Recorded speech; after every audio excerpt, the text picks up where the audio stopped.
시청자 여러분 안녕하십니까? 노준영입니다. 안녕하십니까? 김희정입니다. 윤석열 대통령이 개묘년 새해를 맞아 1일 신년사를 통해 그간 강조해온 자유법치와 노동교육연금 3대 개혁을 재차 강조했습니다. 윤 대통령은 기득권 유지와 지대 추구에 매몰된 나라에는 미래가 없다. 대한민국의 미래와 미래 세대의 운명이 달린 노동, 교육, 연금 3대 개혁을 더 이상 미룰 수 없다며 3대 개혁 필요성을 또다시 역설했습니다. 네, 이 같은 노동개혁의 출발점으로 노사 법치주의를 꼽은 윤 대통령은 노사 법치주의야말로 불필요한 쟁의와 갈등을 예방하고 진정으로 노동의 가치를 존중할 수 있는 길이라며 추진 의지를 재차 강조했습니다.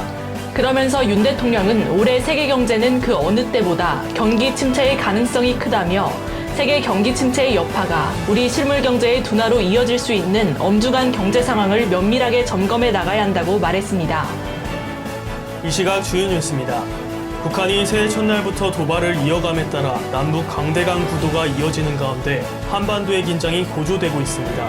김정은 북한 국무위원장은 핵탄 보유량을 기하급수적으로 늘릴 것을 요구했고 윤석열 대통령은 어떤 도발도 확실하게 응징해야 한다고 당부했습니다. 윤석열 대통령이 2일 한동훈 차출설과 관련해 당대표는 너무 이르지 않는가, 한장관과 업무 문제로 통화할 때 당대표에 출마할 생각이 있는 거냐고 물었더니 그냥 웃더라고 밝히며 선을 그었습니다. 윤 대통령은 정치권 일각에서 제기되는 이른바 한동훈 차출설에 대해 직접 한 장관에게 관련 이야기를 물었던 것으로 전해졌습니다. 지난해 11월 전국의 주택증여 비중이 월별 기준으로 2006년 조사 이래 역대 최대를 기록했습니다. 집주인들이 집을 헐값에 팔아 넘기느니 증여세를 내고 자녀에게 물려주는 게 낫다고 판단한 것으로 보입니다. 2024년부터 2년 미만 단기 보유 주택에 대한 중과세율이 대폭 완화될 전망입니다.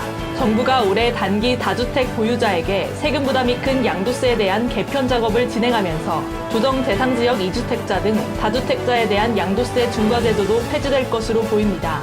올해부터 혼자 사는 노인, 즉 노인 단독 가구의 경우 월소득 인정액이 202만 원 이하면 기초연금을 받을 수 있게 됩니다.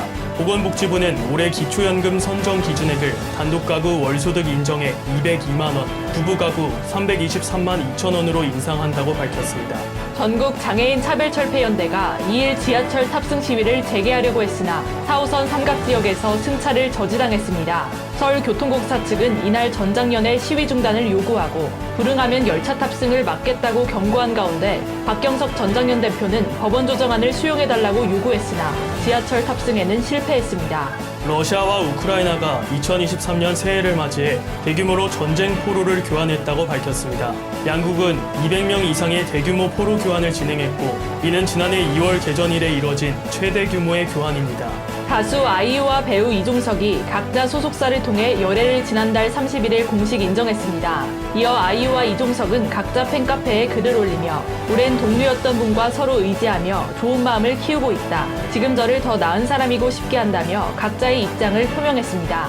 군사력과 경제력, 외교력 등을 합산해 평가하는 세계에서 가장 강력한 국가 조사에서 한국이 지난해 6위를 기록한 것으로 나타났습니다. 네, 지난달 31일 미국 US 앤드 월드 리포트는 2022 세계에서 가장 강력한 국가 순위를 발표했는데요. 해당 언론은 1만 7천 명의 응답을 바탕으로 군사력, 경제력, 외교력 등을 합산해 85개국을 평가한 것으로 매년 발표를 진행합니다. 네, 맞습니다. 조사에 따르면 1위는 미국, 2위는 중국, 3위는 러시아가 각각 차지했습니다. 이어 4위에는 독일, 5위에는 영국, 6위로 한국이 올랐는데 이는 지난 조사보다 2개 단위 오른 겁니다. 해당 언론은 한국의 첨단 기술 서비스 기반 경제는 외국인 투자 성공 사례로 OECD 개발 원조위원회 기금의 첫 수혜자가 되었고 이후 기금 기부자가 됐다며 1960년대 이후 꾸준한 성장과 빈곤 감소를 경험했으며 현재는 전체적으로 세계 최대 경제국 중 하나라고 밝혔습니다. 또한 한국은 세계 최대의 국민 총저축과 외국인 투자 보유고를 보유하고 있다며 UN, G20, 동남아 국가연합, 세계무역기구 등 많은 국제기구의 회원국이기도 하다고 설명했습니다. 이 시각 주요 뉴스였습니다. 오늘 영상이 유익했다면 구독과 좋아요를 눌러주시기 바랍니다. 지금까지 노준영, 김희정이었습니다.